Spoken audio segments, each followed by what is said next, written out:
ابھی تک ہم بات کر رہے تھے سورۃ الکہف کی، یعنی سورہ کہف میں چار معجزات یا واقعات کا ذکر ہوا۔ نمبر 1، سورہ کہف میں غار والا قصہ بیان ہوا۔ نمبر 2، سورہ کہف میں یاجوج ماجوج اور حضرت سکندر ذی القرنین کا واقعہ بیان ہوا۔ نمبر 3، سورہ کہف میں حضرت موسیٰ اور حضرت خضر والا واقعہ بیان ہوا۔ جب سورہ کہف کا واقعہ ختم ہو گیا تو آج ہم لے کر کے آئے ہیں ایک ایسی سورہ جو سورہ کہف کے بعد یعنی 19ویں پارے میں ہے، جسے ہم اور آپ سورہ نمل کہتے ہیں۔ سورہ نمل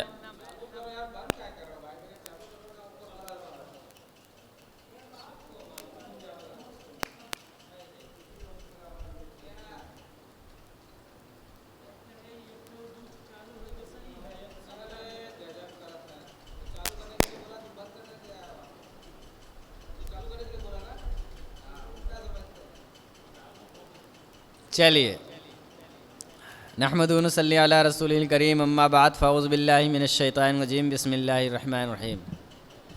سورہ نمل میں اللہ تبارک تعالیٰ نے کیا ہم کو ہدایت دی ہے، اس سے بہت کچھ سیکھنے کو ملتا ہے۔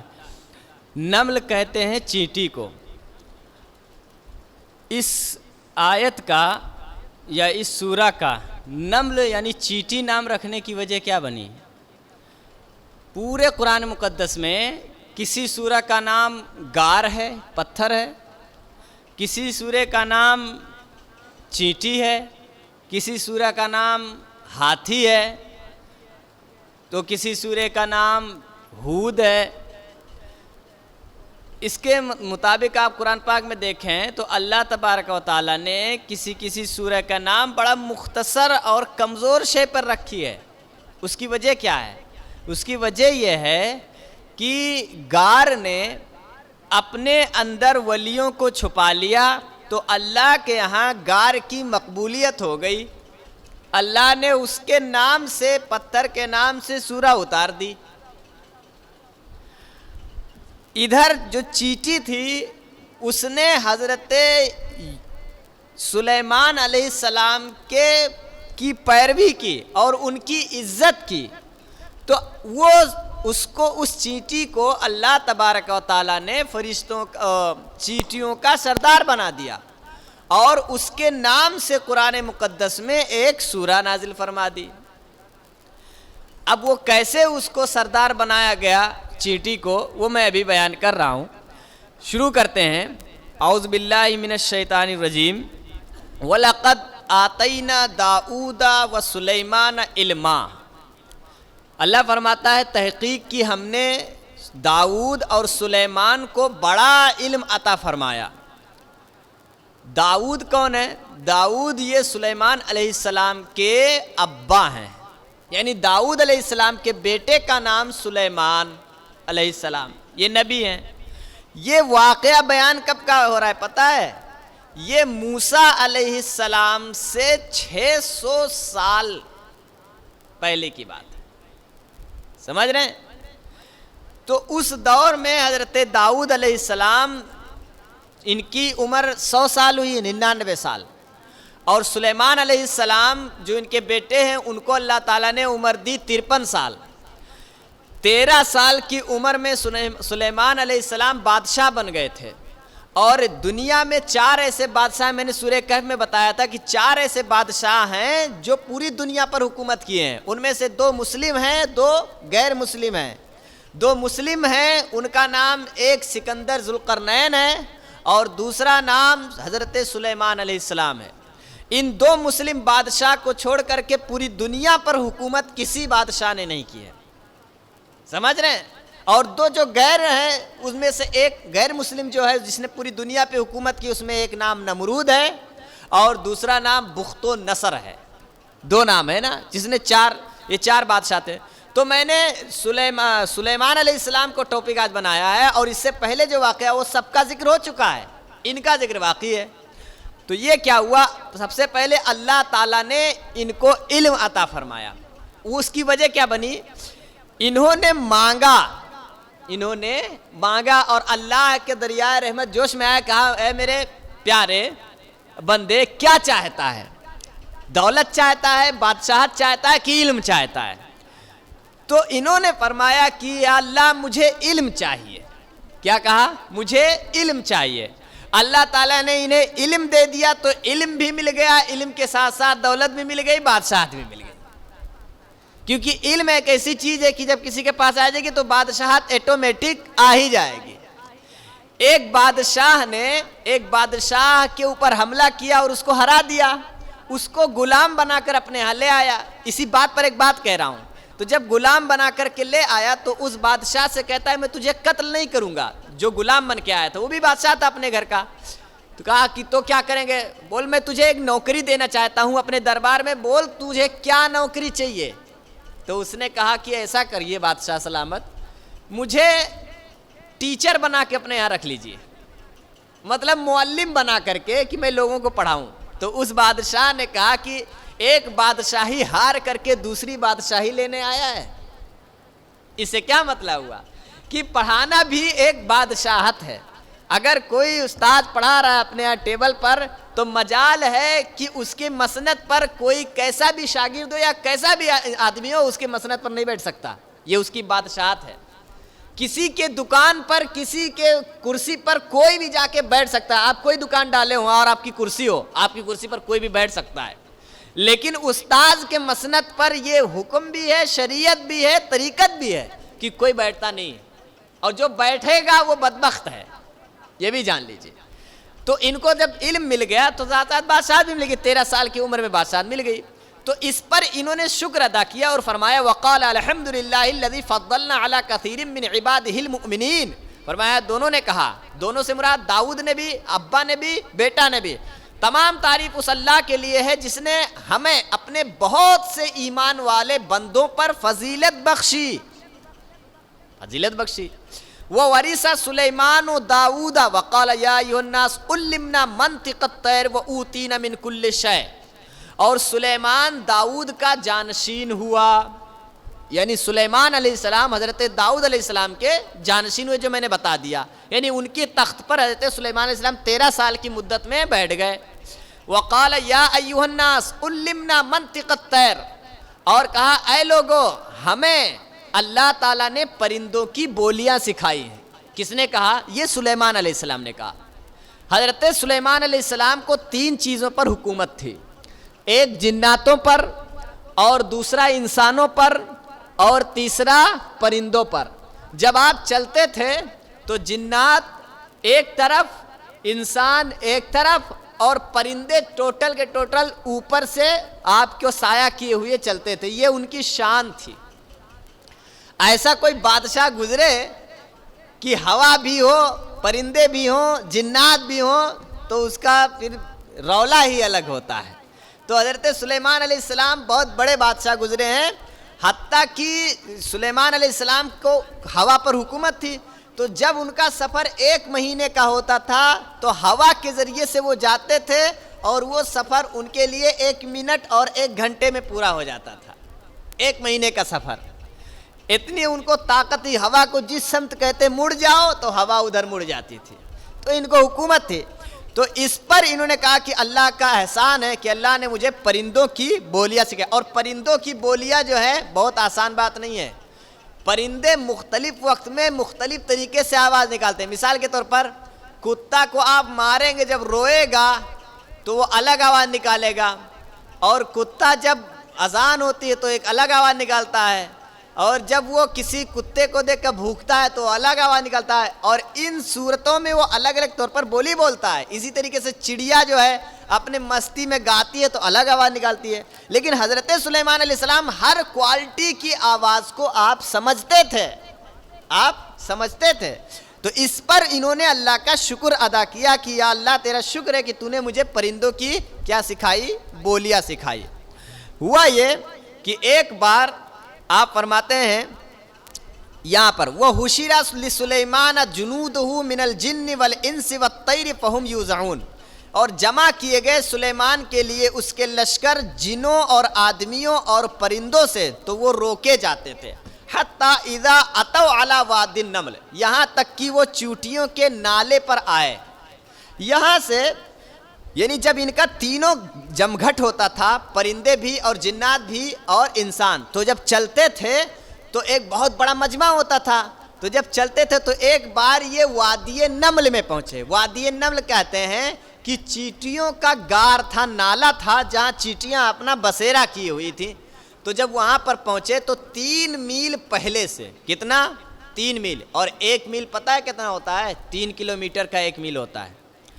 3 میل پہلے یعنی 9 کلومیٹر پہلے سے چیٹی کی سردار جو تھی، چیٹیوں کی سردار، اس کو پتہ چل گیا کہ سلیمان علیہ السلام اپنا پورا لشکر لے کر کے آ رہے ہیں، تو اس نے اپنے دوسرے چیٹیوں کو اعلان کر دیا، کہا کہ اے چیٹیوں، آپ سب لوگ اپنے بلوں کے اندر چلی جاؤ، کہیں ایسا نہ ہو کہ غفلت میں سلیمان علیہ السلام کا لشکر اپنے پیروں تلے تمہیں کوچ دے۔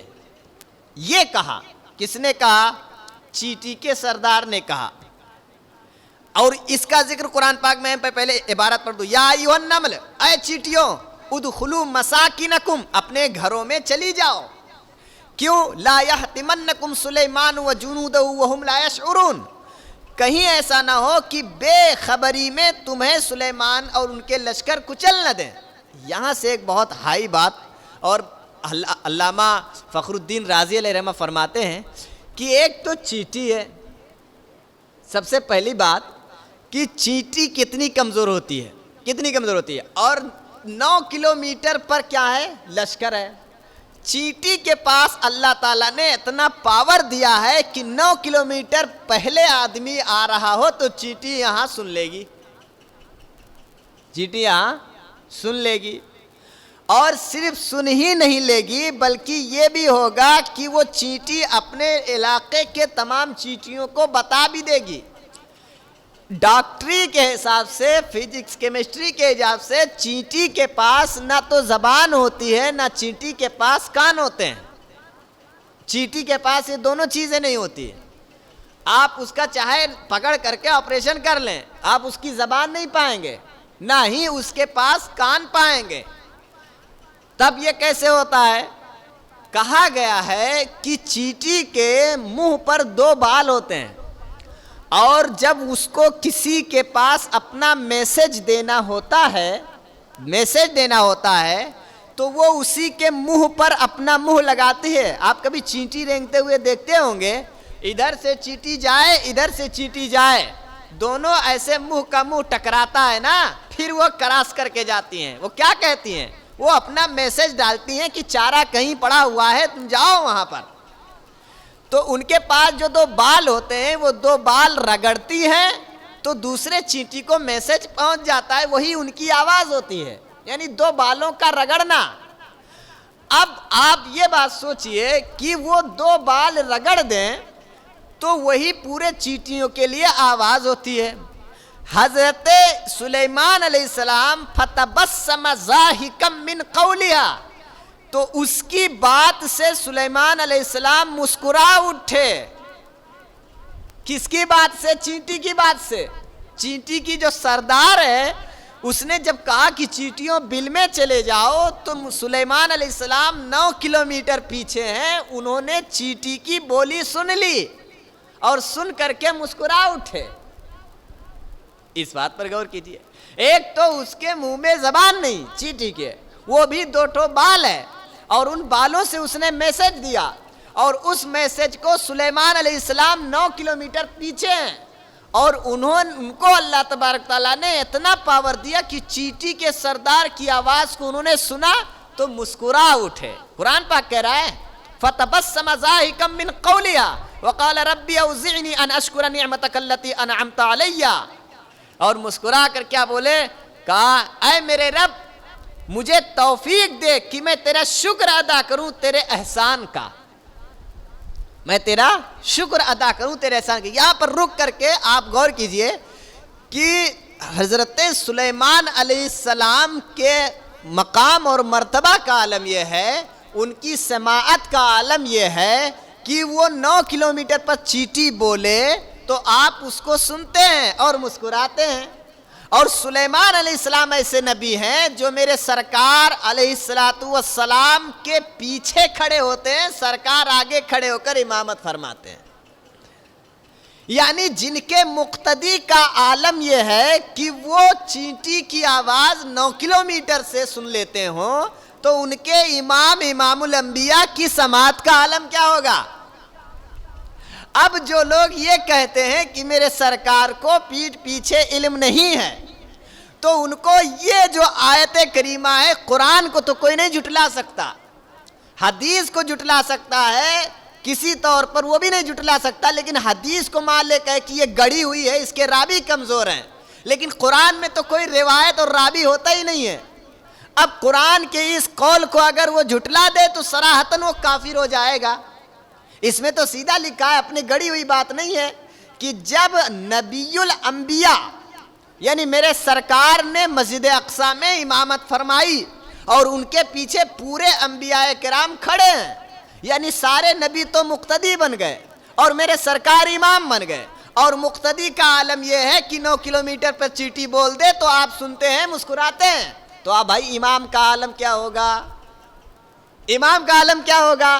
تو اب اس سے ہم کو عقیدہ ملا، کیا عقیدہ ملا؟ کہ میرے سرکار کا علم غیب اور ان کے کان کی سماعت، دور و نزدیک کے سننے والے وہ کان، کانے لالے، کرامت پہ لاکھوں سلام۔ سمجھ رہے ہیں؟ تو حضور کا مقام بہت بڑا ہے، کچھ آپ کوئی کہہ ہی نہیں سکتا۔ تو یہ بات، پھر اس پر حضرت سلیمان علیہ السلام نے کیا کیا؟ شکریہ ادا کیا کہ اللہ تو نے مجھے دے دیا اتنی برکت کہ میں ان کی آواز سن لوں، میں شکر ادا کرتا ہوں۔ اس پر انہوں نے صرف شکریہ نہیں کہا اور فرمایا وَعَلَى وَالِدَيَّ أَنْ أَعْمَلَ صَالِحًا تَرْضَاهُ وَأَدْخِلْنِي بِرَحْمَتِكَ فِي عِبَادِ الصَّالِحِينَ، اور میرے ماں باپ پر جو آپ نے احسان کیا ہے اس کا بھی شکریہ ادا کرتا ہوں، اور مجھے توفیق دے کہ میں نیک اعمال کروں جو تجھے پسند آئے۔ اس پر انہوں نے میرے ماں باپ پر جو تو نے احسان کیا ہے اس کو کیوں اللہ کا شکریہ ادا کیا؟ حضرت سلیمان نے اس لیے کیا کہ سلیمان اس بات کا شکریہ ادا کر رہے ہیں کہ اے اللہ توفیق تو نے دیا کہ میں داؤد کا بیٹا بن کر آیا، اگر تو مجھے یہ توفیق نہ دیتا، مجھے کسی کافر کے ہاں پیدا کر دیتا تو میں کیا کرتا؟ اور اس سے ایک میسج گیا کہ اے لوگو، جب تم شکریہ ادا کرا کرو تو اللہ کا اس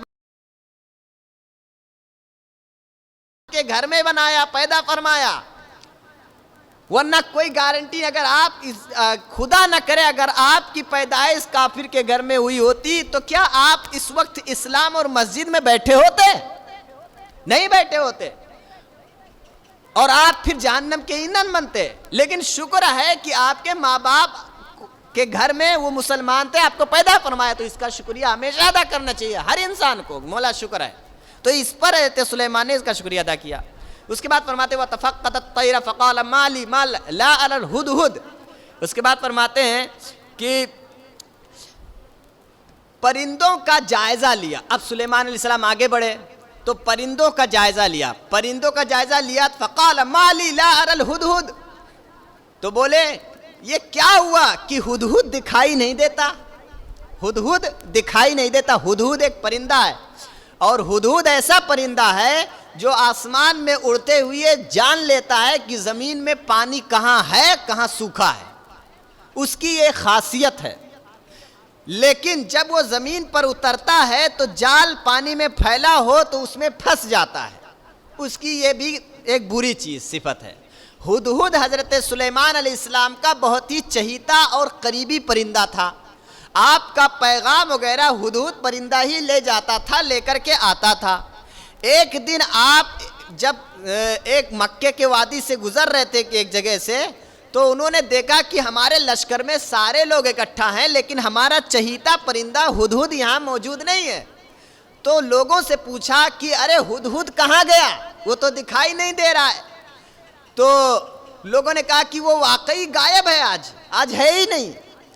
تو اس نے کہا، حضرت سلیمان علیہ السلام نے فرمایا کہ لَأُعَذِّبَنَّهُ عَذَابًا شَدِيدًا أَوْ لَأَذْبَحَنَّهُ أَوْ لِيَأْتِيَنِّي بِسُلْطَانٍ مُبِينٍ، کہا آج وہ غائب ہے، آنے دو، میں اس کو سخت سزا دوں گا، سخت عذاب دوں گا، یا تو میں اس کو ذبح کر دوں گا، اور یا تو پھر اگر وہ بچنا چاہے گا تو کوئی بڑھیا پکا دلیل لائے گا کہ میں کہاں گیا تھا۔ یہ 3 بات حضرت سلیمان علیہ السلام نے فرمائی، یا تو میں اسے خوب ماروں گا، اور یا تو اسے کاٹ ڈالوں گا، اور یا تو پھر وہ کہے گا کہ میں کس کام کے لیے گیا ہوں۔ اب جب اتنا فرمایا، اس کے ساتھ ہی آپ نے اپنا ایک قاصد بھیج دیا کہ جاؤ اس کو تلاش کر کے لے کر آؤ، اور جہاں ملے اس کو سزا دینا۔ اب قاصد حضرت سلیمان علیہ السلام کا گیا، تو جب گئے قاصد تو کیا دیکھتے ہیں کہ ہدہد ایک باغ میں بیٹھا ہوا ہے، اور اس کے پاس ایک اور ہدہد بیٹھا ہے، 2 ہدہد ہے، اور ان دونوں کے درمیان گفتگو چل رہی ہے۔ تو ایک ہدہد اس ہدہد سے کہہ رہا ہے ارے میاں تم کہاں گئے تھے؟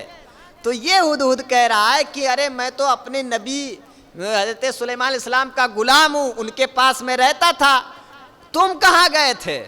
تو وہ ہدہد کہہ رہا ہے کہ میں بھی اپنی ملکہ بادشاہ کے پاس سے آ رہا ہوں، ملکہ بلقیس کے پاس سے آ رہا ہوں، وہ بھی بہت بڑی ملکہ ہے۔ اب دونوں کے درمیان گفتگو ہو رہی تھی، تو اس ہدہد نے کہا جو سلیمان علیہ السلام کا ہدہد ہے کہ اچھا بتاؤ تمہارے ملکہ کے پاس پاور کتنا ہے؟ تو اس ہدہد نے کہا میری ملکہ کے پاس پاور اتنا ہے کہ ان کے پاس ایک تخت ہے، تخت جس پر وہ بیٹھتی ہیں، براجمان ہوتی ہیں، اس تخت کی لمبائی 60 ہاتھ، چوڑائی 40 ہاتھ ہے، اور پورا ٹوٹل سونے اور ہیرا جواہرات کا وہ تخت بنا ہوا ہے، اور اس پر اور وہ 7 کوٹھری کے اندر بند ہے، 7 کوٹھریوں میں تالا ہے، اور اندر آپ ملکہ بیٹھتی ہیں۔ تو جب یہ سنا، اور پھر ایک بات اور بولا ہدہد کہ ہماری ملکہ سورج کی پوجا کرتی ہے، اور ان کی قوم بھی سورج کی پوجا کرتی ہے۔ جب یہ بات سنا ہدہد تو اڑا، سلیمان علیہ السلام کا ہدہد، اور اڑ کر کے وہ آیا تو راستے میں حضرت سلیمان علیہ السلام کا قاصد مل گیا۔ جب قاصد ملا تو اس نے کہا میں تمہیں ابھی مار دوں گا، تو ہدہد نے کہا کہ اللہ کا واسطہ ابھی مت مارو، مجھے سلیمان علیہ السلام کے پاس پہنچ جانے دو۔ تو کیا ہوا کہ کہا اچھا ٹھیک ہے، کہا کیا کہیں سلیمان علیہ السلام؟ کہے یا تو میں مار ڈالوں گا، یا تو عذاب دوں گا، یا تو تم اچھی بات لے کر کے آؤ۔ تو انہوں نے کہا کہ اچھا میرے پاس ایک ایسی دلیل ہے کہ مجھے یقین ہے کہ سلیمان علیہ السلام مان جائیں گے۔ کہا اچھا چلو، تو لے کر کے آئے، تو ہدہد پرندہ جا کر کے بیٹھا کہاں؟ حضرت سلیمان علیہ السلام کے سامنے اپنی دم دبا کر کے، اور اپنے دخنوں پکھنوں کو سمیٹ لیا، سمیٹ کر کے کہا، سب سے پہلا جملہ یہ کہا کہ اے اللہ کے نبی ڈریے اس رب سے جس نے آپ کو پیدا کیا ہے۔ یہ پہلا جملہ جب اتنا کہا تو سلیمان علیہ السلام کا غصہ جو ہے ٹھنڈا ہو گیا۔ اب اس رب کی بات آ گئی تو غصہ ٹھنڈا ہو گیا۔ کہا کہو کہاں سے آئے ہو، کیا دلیل لے کر آئے ہو؟ کہا حضور میں ایسی جگہ سے آیا ہوں، میں وجدتها وقومها يسجدون للشمس من دون اللہ وزین لهم الشیطان اعمالهم۔ کہا میں نے اسے اور اس کی قوم کو پایا کہ وہ اللہ کو چھوڑ کر کے سورج کو سجدہ کر رہے ہیں۔ میں ایسی قوم سے آیا ہوں، اور ان کے پاس وَلَهَا عَرْشٌ عظیم، اور اس کا ایک بڑا تخت ہے۔ تو کہا اچھا یہ بات ہے۔ تو حضرت سلیمان علیہ السلام کو غصہ آ گیا۔ غصہ کیوں آیا؟ کہ میری موجودگی میں میری حکومت، اور اللہ کو چھوڑ کر کوئی سورج کو سجدہ کرے۔ تو آپ نے ہدہد کے پاس ایک خط لکھا، یعنی ہدہد کو دیا لکھ کر کے خط لکھا۔ کیا لکھا اس خط میں؟ اسی خط میں بسم اللہ الرحمن الرحیم سے شروعات فرمائی، اور وہی بسم اللہ الرحمن الرحیم سورہ نمل میں آیا ہے۔ وہ اصل میں تھا حضرت سلیمان علیہ السلام کا خط، اور خط جب شروع کیا جاتا ہے تو اس کو بسم اللہ سے شروع کیا جاتا ہے۔ اسی وجہ سے پورے قرآن پاک میں بیچ میں بسم اللہ کہیں نہیں آیا ہے، صرف سورہ نمل میں بسم اللہ آیا ہے۔ وہ کیوں آیا ہے؟ کیونکہ سلیمان علیہ السلام یہیں سے خط لکھنا اسٹارٹ کرتے ہیں۔ اب سمجھ گئے بسم اللہ بیچ میں کیوں آیا ہے، ورنہ تو شروع میں بسم اللہ آتا ہے۔ تو یہ وجہ تھی۔ تو حضرت سلیمان علیہ السلام نے لکھا خط، اور کہا کہ بسم اللہ الرحمن الرحیم، سلیمان کے نام سے شروع کرتا ہوں، اللہ کے نام سے شروع کرتا ہوں، سلیمان کے نام سے یہ خط ہے، اور جا کر کے ملکہ بلقیس کو دے دو کہ تم یہ لفظ حضرت سلیمان کے کہ تم اپنی اوقات مت بھولو. کیا کہا؟ اپنی اوقات مت بھولو. عربی میں اس کا لفظ دوسرا ہے، وہ لفظ یہ ہے کہ تم اپنا مقام مت بھولو کہ تم کیا ہو، اور اس کو ہم دیہاتی یہی کہتے ہیں اپنی اوقات مت بھولو. سمجھ رہے ہیں؟ یعنی اپنی مرتبہ پہنچانو اپنی. تو یہ بات کہا، اتنا لکھا اور اس کے بعد کہا کہ اس کو لکھ کے لے کے چلے جاؤ. اب ہدہد کے گلے میں ٹانگا اور پرندہ لے کر کے اڑا، اور یہ بھی کہہ دیا تھا آپ نے کہ جب اس کو دینا تو دینے کے بعد اگل بغل چلے جانا اور چپکے سے اس کی بات سننا کہ وہ رپلائی کیا دیتی ہے. تو گیا ہدہد اور لے کر کے ان کے پاس رکھا تو خط پائی. تو ملکہ بلقیس نے جب خط لیا تو پڑھا، پڑھ کر کے اس کو خط دے کر غصہ نہیں آیا، بلکہ اس کو چوما اور سینے سے لگایا. کہا یہ کسی نیک کی جانب سے یہ خط آیا ہے، اور اے درباریوں آؤ سب لوگ اکٹھا ہو جاؤ. سارے درباریوں کو اکٹھا کیا، اور چونکہ وہ بھی بڑی ملکہ تھی تو اس سے کہا کہ یہ دیکھیے خط آیا. انہوں نے کہا ہے کہ اپنے مقام کو پہچانو، تم لوگ کیا کہتے ہو کہ اب سلیمان کے ساتھ کیا کیا جائے. تو کچھ درباری نے کہا کہ ملکہ میری فوج تیار ہے، میرے پاس طاقت ہے، گھوڑے ہیں اور ہر چیز اسلحہ ہے، چلیے ٹکرا لیتے ہیں ان سے، چلیے. کچھ لوگوں نے کہا، اور کچھ لوگوں نے کہا کہ ملکہ ہم آپ کے اوپر ڈالتے ہیں، آپ جو چاہیں وہ کریں، آپ مالک ہیں. اب آپ سوچئے سلیمان علیہ السلام کی حکومت کہاں ملکہ بلقیس ٹکرانے چلے. لیکن ملکہ تھی سمجھدار، اس نے کہا ایسی بات نہیں ہے، پہلے لڑائی کرنے سے کوئی مطلب نہیں ہے، پہلے ہم ٹیسٹ لیتے ہیں کہ سلیمان کا مقصد کیا ہے، کیا وہ دولت کہ میری دولت کے پیچھے تو نہیں ہے. یہ عقل دوڑائی. تو اس نے ایک اینٹ لی سونے کی، اور سونے کی اینٹ کو بڑھیا سے گفٹ کی طرح پیک کرائی، اور پیک کرا کر کے اپنے درباری کو دی، یعنی اپنے فرستادہ کو، غلام کو، کہ لے کے جاؤ پہلے یہ نذرانہ سلیمان علیہ السلام کے یہاں پیش کرو، اور پیش کرو گے تو پتہ چل جائے گا کہ ان کا مقصد کیا ہے. اور ادھر ہدہد سب سن رہا ہے، اگل میں بغل بیٹھ کر کے چپکے سے. وہ اڑا، وہاں سے اڑ کر کے ادھر آیا اور سارا واقعہ حضرت سلیمان علیہ السلام کو بتایا.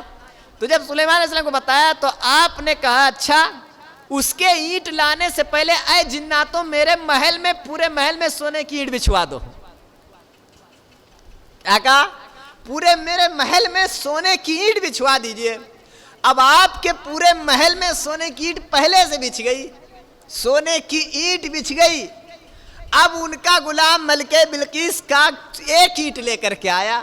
اب جیسے ہی وہ دربار میں حاضر ہوا تو اس کے تو ہوش اڑ گئے. اب سوچا میں یہ تحفہ دوں یا نہ دوں، جس کے قدموں میں سونے کی اینٹیں بچھی ہوں اس کو سونے کا تحفہ دینے کا کیا فائدہ ہے. آپ سوچئے. یہ اس سے ایک واقعہ چھوٹا سا مجھے یاد آیا. دلی میں نظام الدین اولیاء علیہ رحمت ہے، اور خلجی جو ہے یہ مغل کا ایک سمراٹ تھا. تو اس نے کہا کہ میں نظام الدین اولیاء سے ملنا چاہتا ہوں. تو یہ جب آئے ملنے کے لیے تو حضرت نے ملنے نہ دیا اور درباری کھڑا کیے کہ میں ملنا نہیں چاہتا ہوں. تو اس نے غصے میں کہا کہ یہ کیا بات ہے کہ بادشاہوں کے ہاں بھی دربان ہوتے ہیں، فقیروں کے ہاں بھی دربان ہوتے ہیں. تو حضرت تو یہ لکھ کر کے کہا اس کو لکھ کر کے میرا حضرت نظام الدین اولیاء کے پاس پہنچا دو. تو درباری لے کر کے گیا. کہا حضور بادشاہ نے یہ کہا ہے کہ بادشاہوں کے ہاں تو دربان ہوتے ہیں، غلام جو کھڑے رہتے ہیں لیے، یہ فقیروں کے ہاں کیا ضرورت ہے. تو آپ نے اس کے پرچے کے اس پار لکھا اور کہا بادشاہوں کے ہاں جو دربان کھڑے رہتے ہیں وہ فقیروں کو روکنے کے لیے ہوتے ہیں، اور فقیروں کے ہاں جو دربان کھڑے ہوتے ہیں وہ امیروں کو روکنے کے لیے ہوتے ہیں. اوپر لکھ کر کے دے دیا. تو بادشاہ دیکھا تو غصے میں آ گیا. خلجی کہا اچھا مجھے ان کا خانقاہ مجھے دکھاؤ ذرا. تو درباری کہا خانقاہ دیکھ لیجئے. تو خانقاہ دیکھنے لگے تو گئے تو استبل میں گئے اور اس کے بعد کچن میں گئے جہاں سے لوگ مریدین کھانا کھاتے تھے، لنگر چلتا تھا. تو جب استبل میں گئے تو کیا دیکھتے ہیں کہ گھوڑے بندھے ہوئے ہیں اور گھوڑے کے جو کھوٹا ہے، کھوٹا جس میں رسی باندھی جاتی ہے، وہ سب سونے کے ہیں. اور گھوڑوں کے جو نیچے وہ بندھا ہوا ہے جو مٹی وغیرہ یعنی اینٹا جو لگا ہے وہ چاندی کے بچھی ہوئی ہے. اب یہ دیکھا علاؤالدین خلجی دنگ ہو گیا.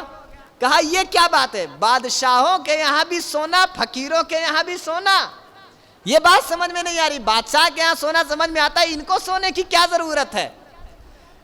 اس کو بھی لکھ کر کے نظام الدین اولیاء کے پاس بھیجا.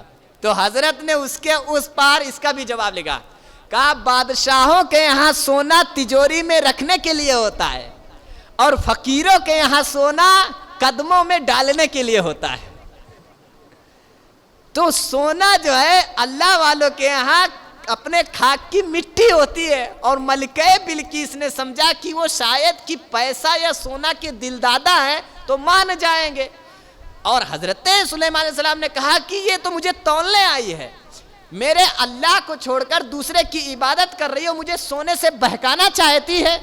تو یہ ہمارے اوپر ایک نصیحت بھی ہے کہ اگر کوئی غلط کام کر رہا ہے، یہ علماء کے لیے ہے، بالخصوص علماء کے لیے ہے کہ اگر کوئی شخص شریعت کے خلاف کر رہا ہے اور وہ آپ کا بہت قریبی ہے اور روزانہ یا ہفتے میں وہ آپ کو کم سے کم 1 باٹل بسلری پلا دیتا ہے یا کم سے کم 1 کلو منقع آپ کو نذرانہ پیش کرتا ہے یا کم سے کم 100 روپیہ آپ کو ہفتے میں مصافحہ کرتا ہے لیکن کرتا ہے غلط کام، تو یہ طریقے انبیاء نہیں ہے.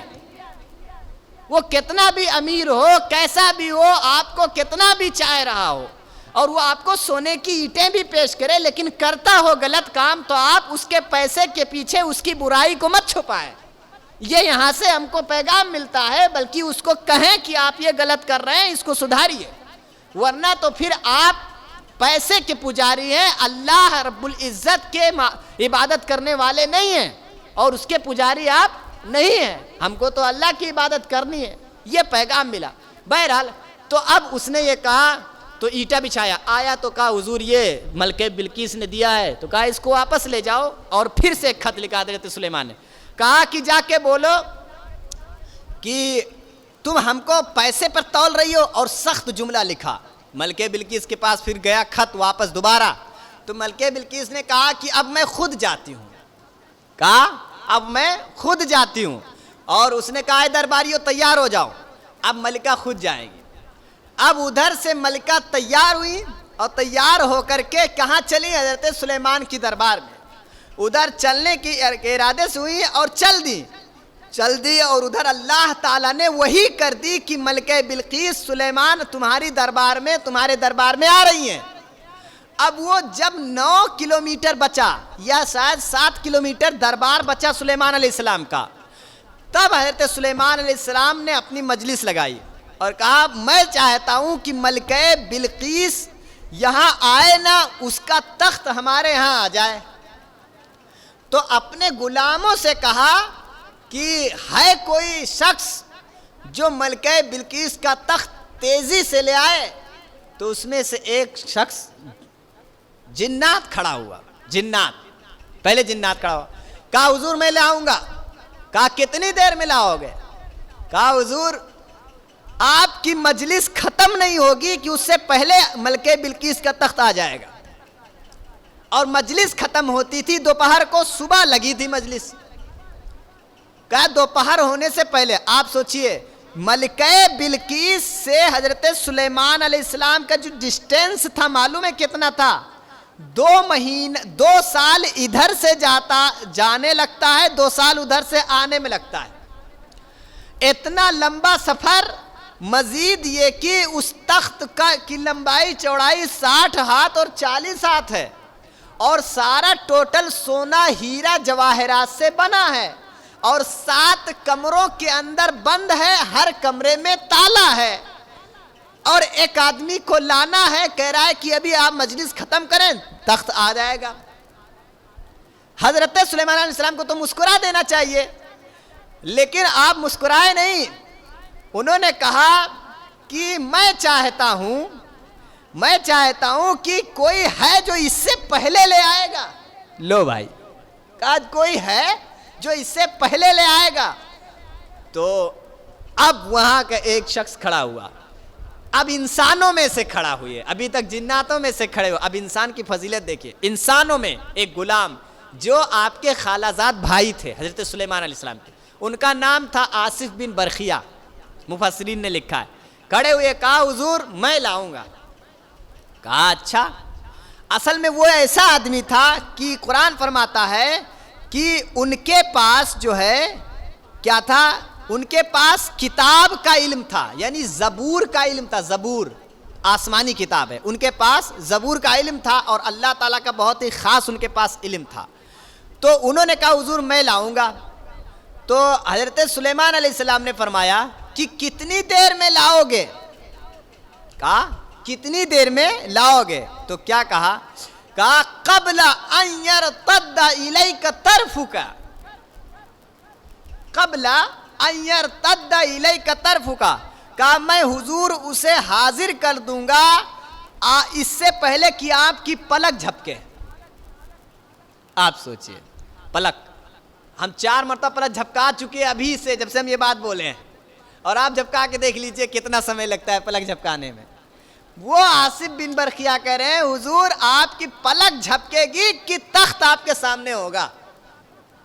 اب بتائیے کتنا 100 کلومیٹر, کتنا بڑا تخت, اور کیسے لوگ تھے یہ. اس سے ایک بات, یہ قرآن ہے, یہ کوئی قصہ ہی نہیں ہے, یہ تو اللہ تبارک تعالیٰ نازل فرما رہا اپنے محبوب پر. کیا فرمایا کہ آپ کی پلک نہیں جھپکے گی. ارے جھپکنے کے بعد نہیں, آپ کی پلک جھپک کر ختم نہیں ہوگی, تخت سامنے ہوگا. جب اتنا کہا تو حضرت سلیمان علیہ السلام خوش ہو گئے, کہا ہاں یہ بندہ ٹھیک ہے, یہ بندہ ٹھیک ہے, جاؤ لے کر کے آؤ. آپ سوچئے کہ جس نبی کے مقتدی کے ولی کا عالم یہ ہے, ایک نبی ہو, ان کے مقتدی کھڑے ہو, اس مقتدی کا امتی ہو, اس کا عالم یہ ہے کہ ملکہ بلقیس کا تخت پلک جھپکنے سے پہلے سامنے. تو اس امتی کے ولی کے نبی جو امام الانبیاء ہیں, ان کے امتی کا عالم کیا ہوگا؟ سبحان اللہ. آپ بتائیے ان کے امتی کا عالم. اس سے حضرت مولائے کائنات حضرت ابوبکر صدیق کا مرتبہ اندازہ لگا ہی نہیں سکتے, کیونکہ جب نبی جس مقام کا ہوتا ہے ولی بھی اسی مقام کا ہوتا ہے, اور نبی کا معجزہ ہوتے ہیں ولی. سمجھ رہے ہیں؟ تو آپ تو مقام کا اندازہ نہیں لگا سکتے, اس سے میرے آقا کے مقام کا اندازہ آپ نہیں لگا سکتے. تو یہ بات ہے. اب جب انہوں نے کہا کہ اچھا لائیں گے, اس سے ایک تو بات یاد آتی ہے, آپ جتنی بھی انبیاء یعنی میرے سرکار کے امتی میں غوث پاک کا مقام, خواجہ پاک کا مقام کی ایک وقت میں کہاں سے کہاں مدد کو پہنچتے ہیں, اگر کوئی انکار کرے تو آپ یہ والی آیت کوٹ کر کے اس کے منہ پہ تھپڑ مارنا. پہلے اس سے یہ کہنا کہ تم سردار انبیاء میرے آقا کو مانتے ہو کہ نہیں, وہ کہے گا مانتا ہوں. اس کے بعد یہ کہنا کہ یہ بھی مانتے ہو کہ میرے آقا کی امت تمام نبیوں کی امتوں سے افضل ہے کہ نہیں, کہے گا. ہے کیا کہے گا وہ. اس کے بعد یہ پیش کرنا کہ سلیمان علیہ السلام کی امت آصف بن برخیہ تخت سلیمانی اور یہ تخت بلقیس کتنے وقت میں پیش کی ہے, تو وہ بھی یہ بھی بتائے گا, قرآن میں لکھا ہے, کوئی چھپی نہیں بات ہے. اب اس کے بعد کہنا کہ تب میرے نبی کی امت, غوث پاک کا مقام. اگر تم نہیں مانو گے تو گویا کہ امت کو گھٹا رہے ہو, اور امت کو گھٹانا گویا نبی کو گھٹانا, یعنی حضرت سلیمان علیہ السلام سے کمزور مان رہے ہو. یہ تو غلط ہو جائے گا, کفر ہو جائے گا معاذ اللہ. تو آپ کی امت کی کوالٹی ظاہر ہوگی. اس کے بعد وہ گیا اور تخت بلقیس کیا ہوا, لے کر کے آ گیا, اب سامنے حاضر کر دیا. اب یہ جو ملکہ تھی وہ چلی تھی, وہ آئی تو اندر جب حاضر ہوئی تو اس سے پہلے آپ نے نیچے کھودوا کر پانی ڈلوا کر گیٹ پر, اور سامنے مچھلی ڈلا کر اس کے اوپر سیسا لگا دیا تھا کہ دور سے لگے کہ یار یہاں پانی ہے, گڑھا ہے, ندی ہے, تالاب ہے, اور اس میں مچھلی تیر رہی ہیں, مت جانا. یہ اپنے آگے کروا دیا گیا.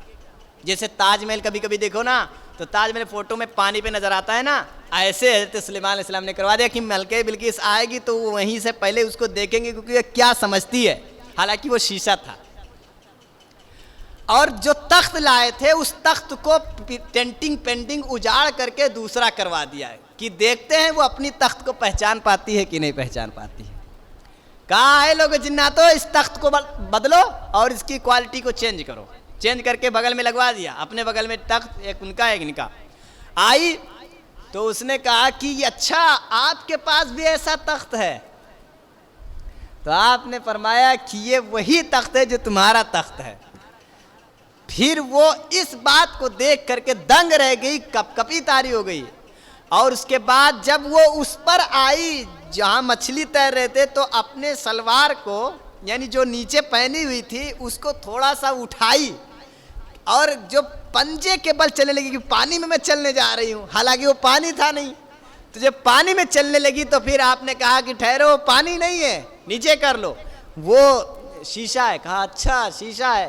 اس کے بعد وہ آپ کے دستے حق پر اسلام قبول کی اور حضرت سلیمان علیہ السلام نے ملکہ بلقیس سے نکاح بھی کر لیا۔ وہ اسلام بھی قبول کی اور ملکہ بلقیس سے آپ کا نکاح بھی ہوا اور یہ آپ کی بیوی بنی۔ اللہ والوں کے خط کا اس نے پہلے احترام کیا تھا تو اللہ تبارک تعالیٰ نے اس کے دل میں اسلام کے چراغ روشن کر دیا، اور اگر شروعات میں وہ انکار کر دیتی، بے عزتی کرتی، تو آج وہ بھی جہنمی ہوتی۔ لیکن اللہ تبارک تعالیٰ نے اس کو یہ ہدایت عطا فرما دی۔ یہ تھا حضرت سلیمان علیہ السلام اور ملکہ بلقیس کا واقعہ۔ جو بھی قصے بیان ہوتے ہیں نا یہ بڑے شارٹ ہوتے ہیں، بہت کم ہوتے ہیں، بہت باقی رہ گیا ہے سلیمان علیہ السلام کے بارے میں۔ تخت سلیمانی، اس کے نیچے خزانے کا دفن ہونا، ان کی حکومت۔ اب ایک بات میں بیان کر دوں کہ ان کی وفات کیسے ہوئی۔ آپ بیت المقدس آپ تعمیر کرا رہے تھے تو جنات کو حکم دیے تھے کہ ارے بیت المقدس کو تعمیر کرو، وہی تعمیر کر رہے تھے۔ 3 گھر ہے سب سے عظیم، مکہ، مدینہ، بیت المقدس۔ تو جنات کام کرتے تھے، بھاگ جاتے تھے، مستری گری کرتے تھے تھوڑی دیر پھر بھاگ جاتے تھے۔ تو آپ بولے کہ ہم کو کھڑا ہونا پڑے گا، اور جنات کا ایک دعویٰ تھا کہ میں غیب جانتا ہوں۔ تو حضرت سلیمان علیہ السلام نے فرمایا کہ اے اللہ میری موت ایسی دینا کہ ان کو پتہ نہ چلے کہ میری موت ہوئی کیسی، یہ دعویٰ کرتے کہ مجھے غیب آتا ہے۔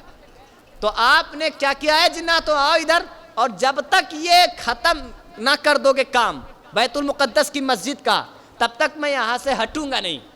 اور آپ نے اپنی عصائے مبارکہ پر ٹیک لگا کر کے آپ کھڑے ہو گئے، اور کھڑے ہو گئے کہ کرو تم لوگ کام، میں یہیں کھڑا ہوں۔ 1 سال تک آپ کھڑے رہے، وہ کام کرتے رہے جنات۔ اس کے بعد آپ کی روح کھڑے کھڑے پرواز کر گئی، اللہ تبارک تعالیٰ نے اپنے یہاں بلا لیا، پھر بھی آپ کھڑے رہے۔